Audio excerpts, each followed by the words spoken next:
हम किसी के हक हिस्से की मांग नहीं कर रहे हैं, हम सिर्फ अपने हिस्से की मांग कर रहे हैं। और जैसे अभी आपने समस्याएं बताई, यदि आपको मुख्य होगा आपकी समस्याएं सुनेगा, आपको अपने हिस्से का मिलने लगे तो आपको लड़ाई झगड़ा करने की जरूरत नहीं है।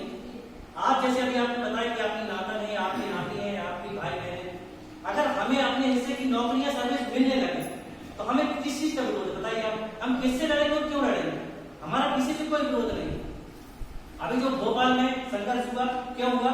क्योंकि हमारी बातें सुन नहीं रहे थे, हमारी मांग मान नहीं रहे थे, इसलिए मजबूरी में हमारे ओबीसी संप्रदाय को वहां जाकर सीएम आवास का घेराव करना पड़ा कि भाई कम से कम आप हमारी बातें सुने। और यदि सीधे स्तर पर सामान्य रूप में यदि हमारी बातें सुन ली जाती तो हमें सीएम आवास का घेराव क्यों करना पड़ता? कहने का तात्पर्य यही है, कोई भी व्यक्ति यदि आसानी से हमारी मांगे मान ले, हमारी समस्याओं का समाधान हो जाए, हमें किसी से कोई लड़ने का ये कोई युद्ध की आवश्यकता नहीं है।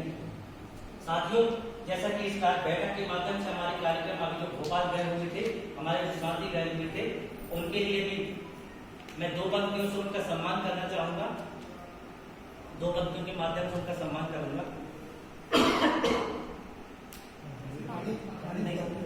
जैसा कि हम सभी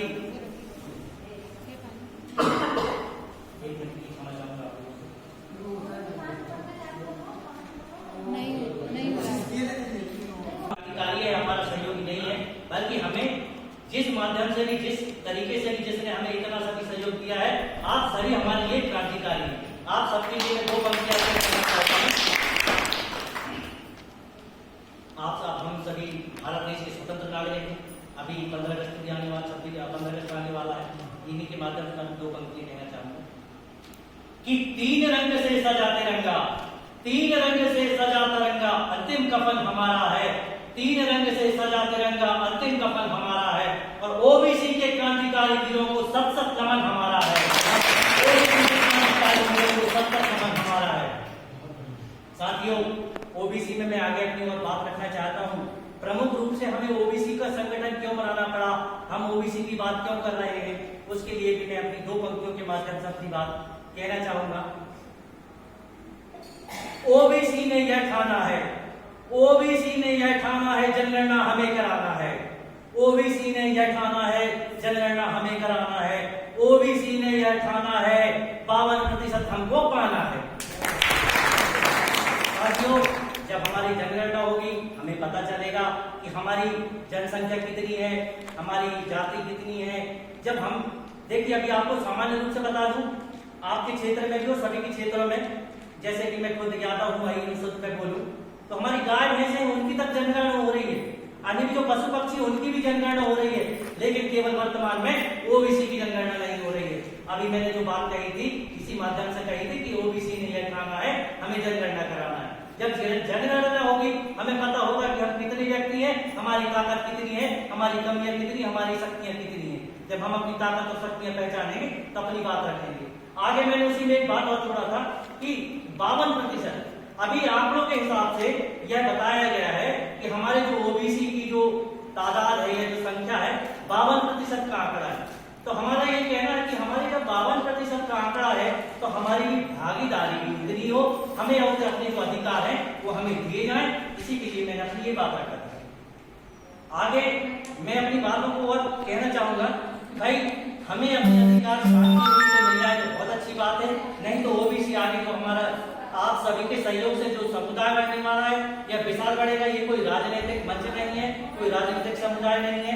हम केवल आप सभी के हक अधिकारों के लिए, देखिए जैसे अभी आदरणीय लोकेश सर है, वो भी पेशे से शिक्षक हैं, उन्हें भी कोई आवश्यकता नहीं है। हमारे आदरणीय उमेश गोलानी जी बैठे हुए, वो भी अधिवक्ता, मैं भी अधिवक्ता हूँ। लेकिन हम ये अधिकार, ये जो लड़ाई लड़ रहे हैं, केवल व्यक्तिगत लड़ाई नहीं है। हमारे सर बैठे हुए पटेल साहब, वो भी बिजनेस से जुड़े, या सभी साथी कुछ ना कुछ कार्य सभी कर रहे हैं। तो आप सभी, लेकिन सबसे पहले इस कार्यक्रम के लिए श्रद्धा को मैं बधाई दूंगा कि श्रद्धा के प्रयास से आप सभी यहाँ एकत्रित हुए और हम सभी उसके प्रयास से आए। और एक कन्या के लिए एक बहुत बड़ी बात है कि उन्होंने इस विशाल कार्यक्रम को समझा, क्योंकि ये व्यक्तिगत कार्य नहीं है, ये केवल किसी के अधिकारों के लिए हमारी लड़ाई नहीं है। यह जो लड़ाई लड़ी जा रही है, हम सभी, अरे दीदी सुन लो, अगर मान लो कुछ काम होगा तो फिर वो भी कर लो, लेकिन सुन लो। और हम इस मंच के माध्यम से ये भी कहना चाहेंगे, क्योंकि हम अधिवक्ता भाग से बिलोंग करते हैं, हमारे चंद्रवंशी जी, ओबीसी और मैं खुद भी हूँ, हम सभी से यदि कभी आपको किसी प्रकार की कोई आवश्यकता होगी तो ओबीसी संप्रदाय के नाते और एक अधिवक्ता होने के नाते भी हम आपकी बातें सुनेंगे और हमसे जो समस्या का समाधान बनेगा हम उसका भी निदान आप लोगों को करना चाहेंगे। बस इसी के साथ मैं अपनी वाणी को बना शिक्षा है, बेरोजगारी है, ऐसी तरह तरह की बहुत सारी समस्याएं हैं, किंतु हमारा समाज उनको अभी तक पहचान नहीं पाया।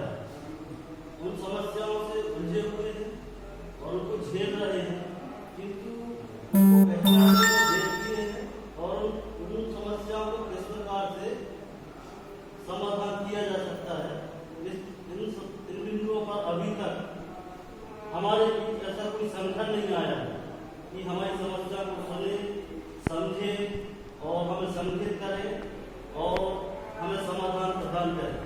तो हमारे बीच में जो अभी अपना संगठन चल रहा है ओबीसी महासभा का, ओबीसी महासभा का उद्देश्य है कि हम अपने समाज को संगठित करें और संगठित करने के बाद जब हमारा समाज संगठित हो जाएगा तो हमारी समस्याएं, जब हम संगठित होकर के हमारी समस्याओं का समाधान करने के लिए एक साथ आगे बढ़ेंगे तो निश्चित तौर पे उन समस्याओं का समाधान हो जाएगा। इसके लिए हमको क्या करना होगा, जो हमारे आपस में आस-पास पड़ोस में हमारी पहचान के रिश्तेदार, नजदीक में जो भी लोग जहाँ भी हमारे लोग परिचित के हैं तो उनको हमें जगाना है। समाज को जिस दिन हम जगा देंगे, जब हमारा समाज जानने लगेगा कि हमारे हक क्या है, हमारे अधिकार क्या है, उस दिन से हमारी वास्तविक लड़ाई शुरू होगी। अभी संगठन का मुख्य उद्देश्य है कि हम अपने समाज को जगाएं।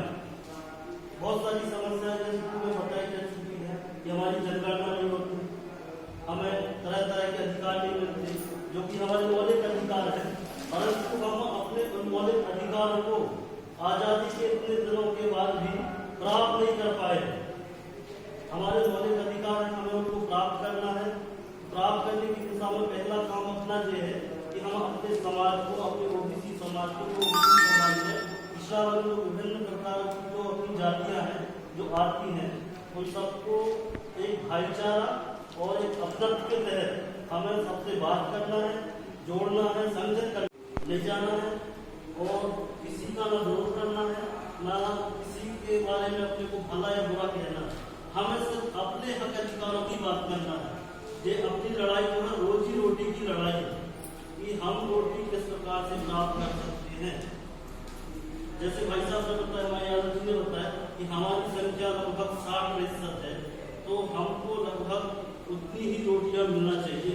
हमारे लोग 60 हैं, हमको यदि 60 रोटी मिल जाएगी हमारा पेट भर जाएगा, तो हम किसी का अधिकार तो छीन नहीं रहे। तो हमें डरना नहीं है, निडर होकर अपने संगठन के प्रति समर्पित होना है और अपने लोगों को जगाना है। हम जगाने में जैसे ही सफल हो जाएंगे तो हमें सारे हक अधिकार मिल जाएंगे।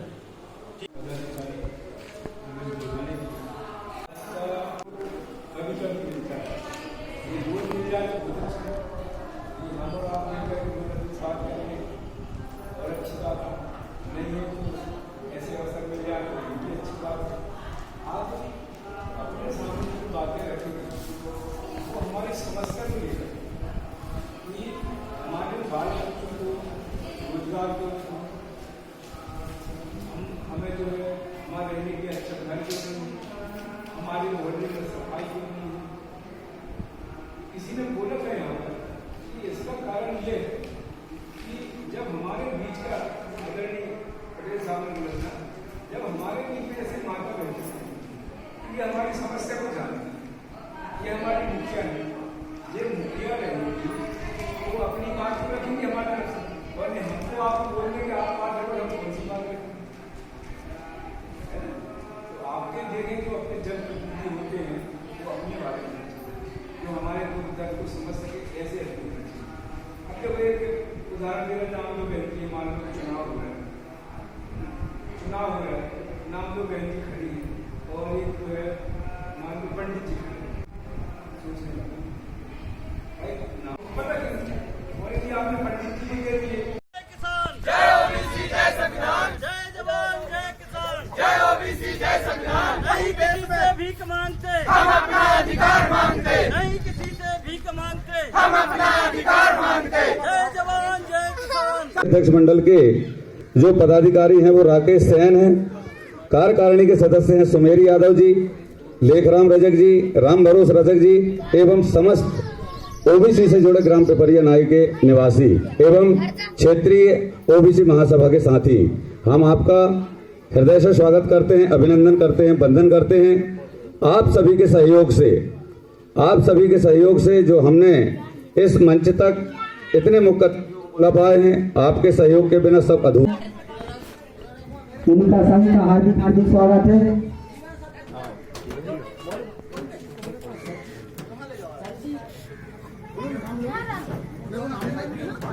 और सब लोगों का नाम धनोरा से जो लोग आए हैं।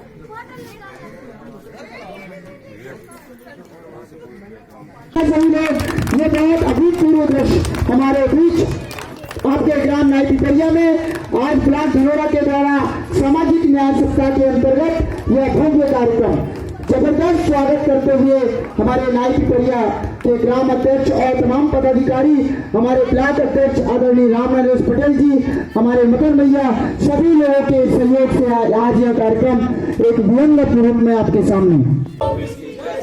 जय जवान जय किसान। ओबीसी मार्च आज के अध्यक्ष वैसे तो मोनू भाई ने सबका परिचय करा दिया है, समय का भी अभाव है, इसलिए मैं कम शब्दों में उपस्थित समस्त शिवाजी राव जैसे योद्धा और हमारी लक्ष्मीबाई जैसी बहनें उपस्थित हैं और 28 जुलाई 2021 के ओबीसी भोपाल के आंदोलन में सम्मिलित हुए हमारे क्रांतिकारी भाई और बहनें, उनको मेरी ओर से सादर नमन। अब हम बात को आगे बढ़ाते हैं। हम आज एकत्रित यहाँ किस लिए हुए हैं, उसका सबसे बड़ा कारण क्या है, इस बात में चर्चा करेंगे। हम इसलिए एकत्रित हुए हैं, हम यहाँ न जाति भेद न रंग भेद को लेकर एकत्रित हुए हैं।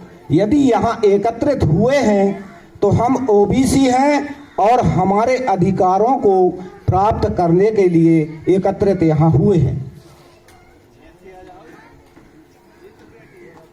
आज तक आजादी के 74 साल हो गए, हमें हमारा संवैधानिक अधिकार क्यों नहीं मिला? देश के अंदर हमारी जनसंख्या 52 से 60% है। बहनों और भाइयों, इस बात की आपको जानकारी होना आवश्यक है। बहुत अंतरा तो दान चमकदार और मोटे होते।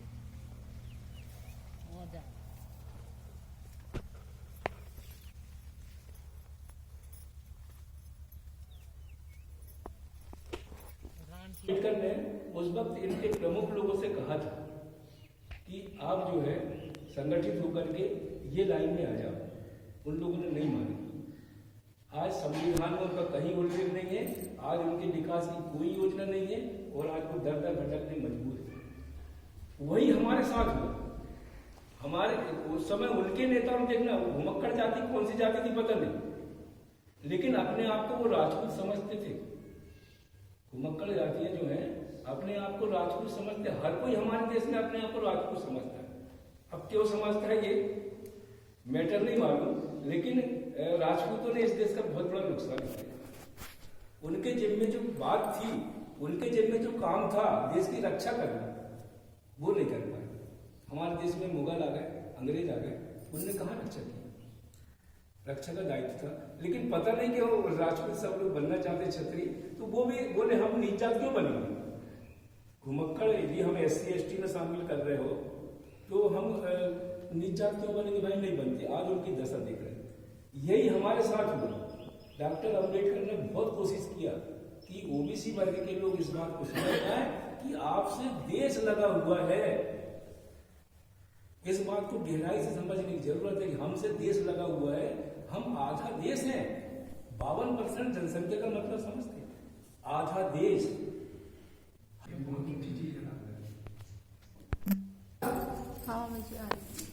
यादव मैडम को लगाओ। नहीं जो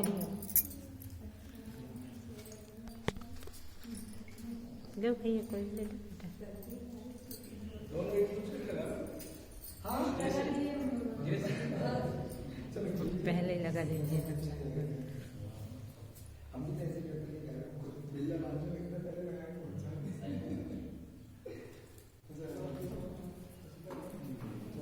भैया लोग सब नहीं आ रहे हैं ये मीडिया में जाएगी कोशिश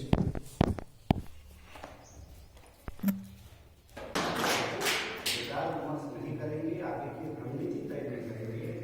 हम आने वाले जो भी प्रभारी हैं उनका प्रशिक्षण और उनका मार्गदर्शन जब तक नहीं करेंगे, जब तक हम समाज को जागरूक करते हुए हर व्यक्ति तक गांव पंचायत लेवल जब तक इस जानकारी को नहीं पहुंचाएंगे, तब तक हमारा ये विषय आरक्षण का जो मुद्दा है, जिस तरीके से हमारी ये लड़ाई है, ये कलम की लड़ाई है। मैं ये बताना चाहता हूँ साथियों कि ये हमारी कलम की लड़ाई है, एक कानूनी लड़ाई है, इसमें घबराने की कोई जरूरत नहीं है और ना ही रुकने की जरूरत है। ठीक सचिव और हमारे बीच वरिष्ठ उम्र में अनुभव में आदरणीय हमारे बीच आदरणीय सर जेबरे सर का नाम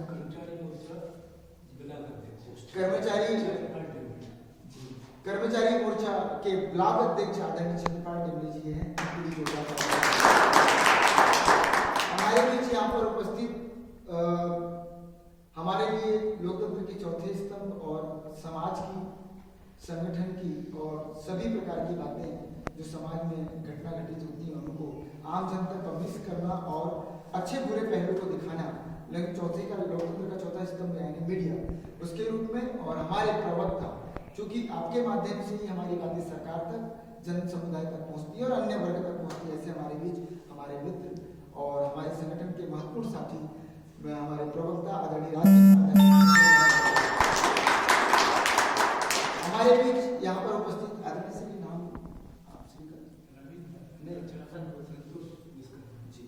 हमारे बीच हमारे मित्र और एक महत्वपूर्ण